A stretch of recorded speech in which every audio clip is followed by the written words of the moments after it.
If you're new to the X4 Air, these tips will help you understand the features and the settings that you might not know about, so you can shoot and edit shots more easily and get the most out of your camera. Let's start with image quality, because this is an area where a few simple setting changes can make a big difference to your images. For the best image quality, always shoot in 8K. But if you want to shoot action in slow motion, then choose 6K and adjust the frame rate to 50 frames per second, and this will give you 50% speed. You can also choose 6K if your phone is struggling with the larger 8K files, and this will give you smaller files and increased battery life. By default, the X4 Air has the adaptive tone switched on. Adaptive tone adjusts the darkest and brightest parts of your shots so that the brightness and colours look more natural throughout with no overexposed sky, for example. And if you're new to 360, it's best to leave adaptive tone on because it helps you get best image quality more easily. However, if you want to make manual adjustments to the ISO or the shutter speed, for example, you can't access these settings while the adaptive tone is on. So you have to turn it off by tapping at the bottom of the screen here and select off. So now when you swipe from the right of the screen, you'll see the option to adjust the shutter speed and the ISO manually. If you have an even more challenging scenario where you need to balance the highlights and the shadows in your shot to make them look more natural, you can then use Active HDR, which is high dynamic range, and you can select this by tapping here at the bottom of the screen and then turning on Active HDR at the top here. So only use Active HDR when the difference between the brightest and the darkest parts of your images are very extreme. Never just leave Active HDR on for all of your shots, because sometimes this setting will overcompensate and it will make your images look unnatural. For a beginner, you're best to use auto settings, and auto does a great job most of the time. But there is a little trick you can use with auto settings that gives you better results, and that's to use exposure value or exposure compensation. So swipe from the right of the screen and you'll see EV, which is exposure value. When you adjust this to positive figures, you're making the auto exposure brighter, and when you adjust it to negative figures, you're making the auto exposure darker. So you're basically changing the auto exposure range and limits. Where this is really handy is for a cloudy sky, where quite often the clouds get overexposed, and if you set the EV to minus 0.3 or minus 0.7, this will bring the brightness levels of the clouds down and add more detail without affecting the brightness of everything else too much. There isn't a low light filming mode with the X4 Air, but if you're filming in dimly lit scenarios, which can cause unstable images and jitter, you can select jitter blur reduction. This helps improve motion blur and picture stability. So simply swipe from the right of the screen and select this icon here to turn it on. Sometimes the sound matters more than your images, so if you're talking to camera, these tips will help improve your audio. If you're recording yourself speaking to camera, make sure to select the correct mic setting. Swipe down from the top of the screen and swipe to the left and select audio settings. For general everyday sound, auto wind noise reduction set to weak is fine, or select stereo, which will give you a more natural audio. For windy conditions or for faster action, select strong. Select voice enhancement for vlogging, and if you're recording 360 for immersive VR use, then select 360 audio, as this captures audio from all directions for realistic spatial sound. And also make sure none of the mics on the camera get blocked with dust, fluff and dirt. If you want to use your camera away from yourself on an extended selfie stick or on an independent mount, and you still want to capture great audio, then you might want to consider a Bluetooth radio mic. You can use the Insta360 Mic Air or the Mic Pro, which is coming out soon, and you can connect them as a Bluetooth device. So swipe down from the top of the screen, swipe to the left and select Bluetooth, and then select Bluetooth mic. Once you have a mic connected, you can then go back to the audio settings and select gain adjustment, and then select Bluetooth mic, and you can adjust the audio input level. This is particularly good if you're recording extremely loud music or loud voices and the sound has the potential to be distorted. Or the opposite problem and the audio is very low and you want to boost it. Adjust the gain to plus numbers to make the audio louder and negative numbers to make it quieter. Unlike a standard action camera, this camera has two lenses and you have to take extra care of them. These lenses are tougher than ever before, and in the box they do come with a lens pouch for extra protection, but it's only a soft pouch and I prefer to use a lens hood instead. A lens hood not only offers protection, it's easy to remove and you can still use the menu with the lens hood on. But make sure when you use the lens hood that there is no dirt or grit caught inside, because this can scratch the lens as you pull it over. Even brand new lenses can make your videos look terrible if you have dirt or fingerprints on them or drops of water. So always keep them clean. Use the lens cloth in the box or one of these from Spuds or Chums. And if you're going to change out a lens, make sure to do it in a clean, controlled environment, ideally indoors, away from fans, open windows and any dirt.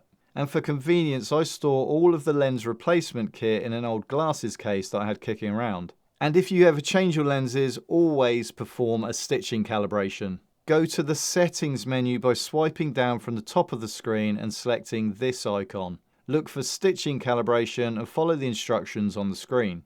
And you can also do this if you've dropped or knocked your camera, just to make sure that the stitching is accurate. When you first get your X4 Air, there is so much to learn, and in this section I'm going to talk you through some feature tips and some settings tips, so by the end of it you'll get the most out of your camera and know your way more confidently around the menu. Your camera is waterproof to 15 meters, but only if you close all the compartments properly. So make sure there is no orange showing when you attach the battery and when you close the USB-C door. And if you are shooting 360 underwater, for best results you need to use the dive case. For some accessories you will need to remove the USB-C door, and you can do that by opening it and then giving it a tug and a slight twist. It's tiny, so put it somewhere safe in case you lose it. And to reconnect it, you slot this opening onto the metal bar here. And if you're using your X4 Air on a bike and you want to charge it while you're riding, then you might want to consider changing the USB-C door to this all-weather pass-through door. So then you can charge the camera in rainy weather. This camera shoots in 360 mode using both lenses, but also in single lens mode, so you can use either the front or the back lens.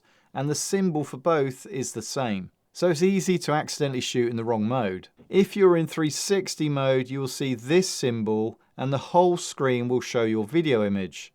And if you're in single lens standard video mode, you will usually see black lines top and bottom like this. And it's good just to have that extra visual way of checking that you're in the right mode. There is one exception to this rule though, and that's if you're shooting single lens in free frame video mode. Then the screen will look like this. And this mode allows you to shoot in both 9:16 and 16:9 aspect ratio, so you can choose which format you want it in later. And this is great if you want to record a video for YouTube and YouTube Shorts, or maybe for TikTok and Instagram all at the same time. If you select max view in this mode, this will give you a super wide angle shot. It does have distortion, but it's perfect if you just want to get as wide as possible. And it works really well with the chest mount. And if you do want to shoot in single lens mode, you can select which lens that you use by using this icon here, which switches from one lens to the other. And the image you see on your screen is the image you will record. And in 360 mode, you can also use this symbol here to select the front and the rear lens, so you can preview what each lens is seeing. And if you swipe your finger on the screen, you can swipe around the whole 360 image. A couple of great features to draw your attention to in the menu. First, swipe down and across to twist to shoot. When selected, this will allow you to twist the selfie stick twice like this, and you'll start recording. Twist again twice to stop. This saves a lot of time and makes shooting really convenient, especially for skiing when you've got cold hands and big gloves on and it's just really awkward to press the buttons. You can also swipe across to quick capture, and when this is on you can press record when your camera is off and it will then turn on and start recording. You can select it to start recording in the last mode that you're using, or choose a specific shooting mode that you prefer. When you first get your camera, you'll notice that the screen turns off every 30 seconds or so. It goes into sleep mode, but you can change this in the settings menu. So swipe down from the top and go to this icon here, and then select General, and then down to Screen Auto Sleep.